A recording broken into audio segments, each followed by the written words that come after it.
Grace, mercy, and peace be to you from God our Father and our suffering servant, our Lord and Savior, Jesus Christ.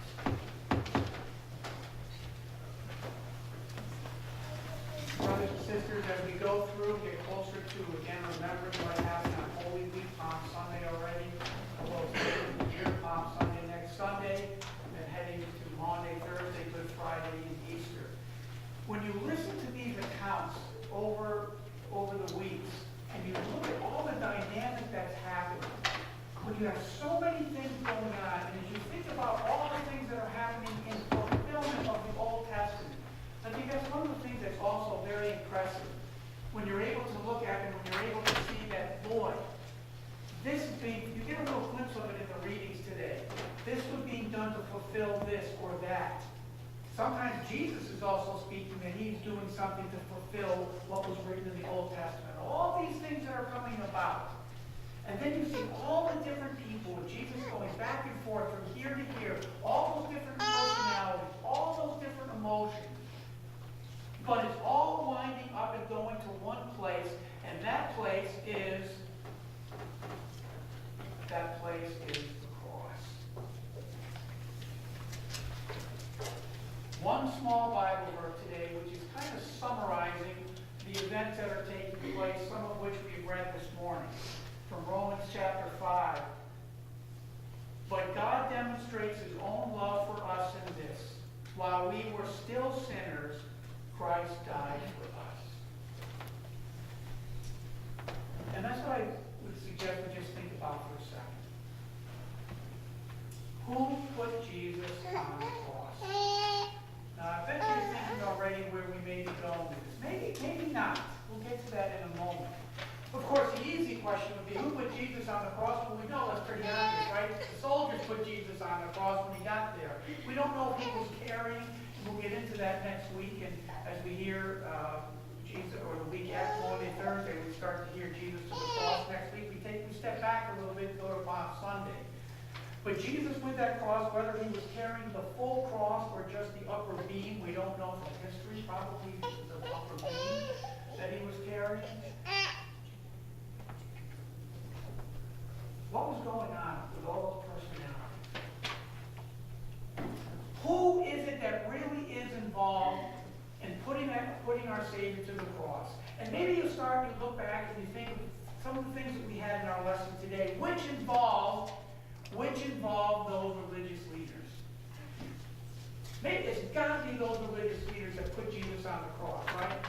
If you go back from what happened last week, you recall from last Sunday when we were reading, all the events where Jesus it's nighttime, Maundy, Thursday, it's in the evening, the religious leaders have gathered, they've called Jesus in, and Jesus is starting to appear before them, and Jesus really does begin to irk them, because he's making claims that they don't want to hear.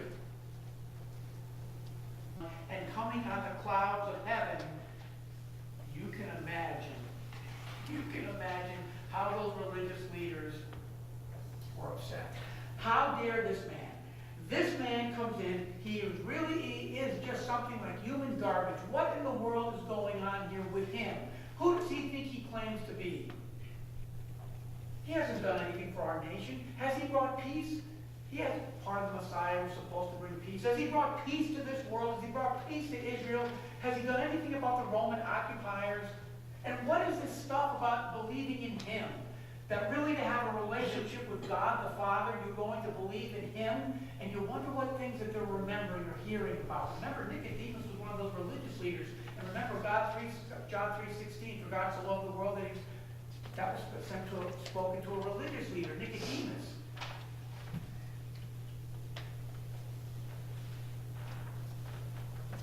So they're upset.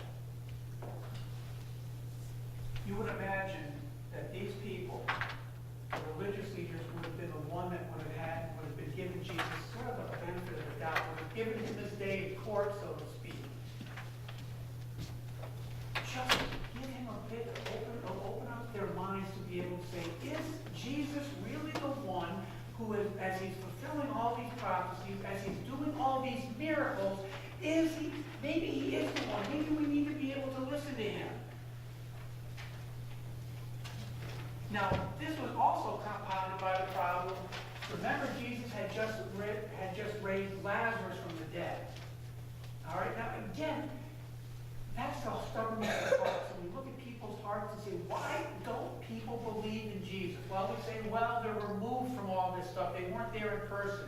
Well, even if they're there in person, what are you going to do with a dead man who's alive? Lazarus had been raised from the dead probably a few months before all this. So it's just happening all at this time. And people were starting to believe and come to Jesus also because of Lazarus. Listen to what took place that John writes about this happening in relationship to Jesus and Lazarus and what's going on. Therefore, many of the Jews who had come to visit Mary, not Mary, the mother of Jesus, but Mary, the sister of Lazarus, and had seen what Jesus did, raised him from the dead, believed in him. But some of them went to the Pharisees and told them what Jesus had done. Then the chief priests and the Pharisees called a meeting of the Sanhedrin. What are we accomplishing, they asked. Here is this man performing many signs. If we let him go on like this, everyone will believe in him. And then the Romans will come and take away our temple and our nation. Then one of them, named Caiaphas, who was a high priest that year, Jesus also went before him this very night, Maundy, Thursday, spoke up, "You know nothing at all. You do not realize that it is better for you that one man die for the people than that the whole nation perish." He did not say this on his own, John writes, but as high priest that year, he prophesied that Jesus would die for the Jewish nation, how true he was, for all people. And not only for that nation, but also for the scattered children of God, to bring them together and to make them one. So from that day on, they plotted to take his life. It's got to be those who put Jesus on the cross. It's got to be those religious leaders, huh? And who were the religious leaders? What else did they do? Remember, they stopped the crowd. We'll hear that in one of the readings. Oh, who do we want to take? Barabbas or Jesus? We take Barabbas. Crucify Jesus. Crucify Jesus. I guess we can't blame the crowd. They were whipped up. We're not going to say the crowd put Jesus on the cross. But all of those religious leaders. Let's think about it. Maybe it's not just those religious leaders. Maybe it's those political leaders. They had the ultimate authority, right? Peter, Pilate, and Herod. Here's Jesus now is going to Pontius Pilate, the Roman governor, and he's being able to talk to Pilate. He's speaking before Pilate. Pilate does have that authority. Pilate's trying to push it off. Herod, who was ruling, Herod Antipas, the one who had beheaded John the Baptist, we heard he wanted to listen to Jesus. He wanted to see some miracles. One people thinking, maybe John the Baptist, he's came back from the dead. Here they are going back and forth, and here are these two political leaders now, these secular leaders, who were once enemies. These two were enemies with each other. The Bible does report in Luke chapter 13, there was an incident where Pilate killed some Galileans that were sacrificing in the temple. Remember, Herod is ruling in the north in Galilee. That may have been part of it. We don't know from history. We don't know what caused this extra friction other than probably like modern politics, two people that are in the same area, different backgrounds, one's Roman, one isn't, being able to say, we're not going to get along together here. But they became friends. And Pilate had that authority, that secular, we don't say that they're the ones who put Jesus on the cross. No, it's got to be Judas, right? We heard about Judas today, that remorse that was a sinful kind of remorse, that he was only feeling about himself, sadness, that he didn't see in Jesus the forgiveness of sins. Judas, the betrayer, he has got to be the one who put Jesus to the cross. Wow, maybe it's the apostles. Can you imagine? What if you were those apostles? We don't hear the full story with the apostles. But the apostles, when Jesus said, remember when Jesus said, one of you is going to betray you, and all those things with Judas there, while they're having the Lord's Supper, they're there, and Judas slinks out. You wonder if any of them said, Jesus, other than boasting that, well, hey, we're gonna die with you, you're gonna die.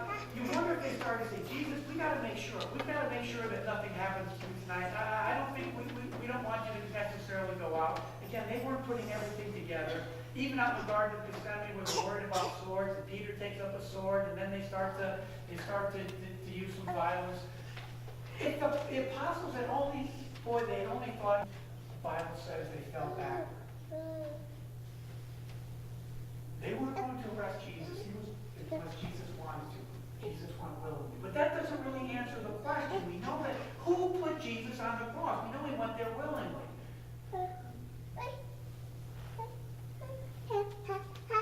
I think most of you, if you're following along here, are going to say, no, I know what he's going to say next. You put him on the cross, and I put him on the cross. It was my sin. And as all these events are leading, that's not what I'm going to say. It wasn't our sin. It was because of our sin, wasn't it? It was because of your sin and my sin that Jesus Christ went to the cross. But that's not who put Jesus on the cross. None of the things that we have just said. But you look at all those dynamics, and there is a consequence for sin, though. All those things that are happening. Do you ever wonder what those Roman soldiers, all of the religious leaders, some of them who would believe, like Nicodemus would believe, and Joseph of Arimathea, isn't that neat to hear of people that would believe, those that were religious leaders, but all the other people, all those that were mocking him at the cross, all of those who had false tears for Jesus, all those people, as Jesus was really weeping over Jerusalem, everyone's sin needs to be accounted for before God. And if the sin isn't on Jesus, which it was, and we don't believe it, then we don't get the benefit of what Jesus did. All these people have to answer for their sin, but it wasn't their sin, my sin, your sin, to put Jesus on the cross. Which is why then we hate the sin that we do, and why we rejoice in the forgiveness of sins.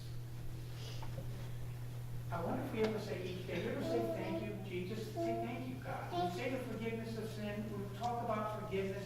When we say the Lord's Prayer, forgive us our sins. When we have something on Sunday, most of the time we confess our sins. You just say, thank you, God, when you have that.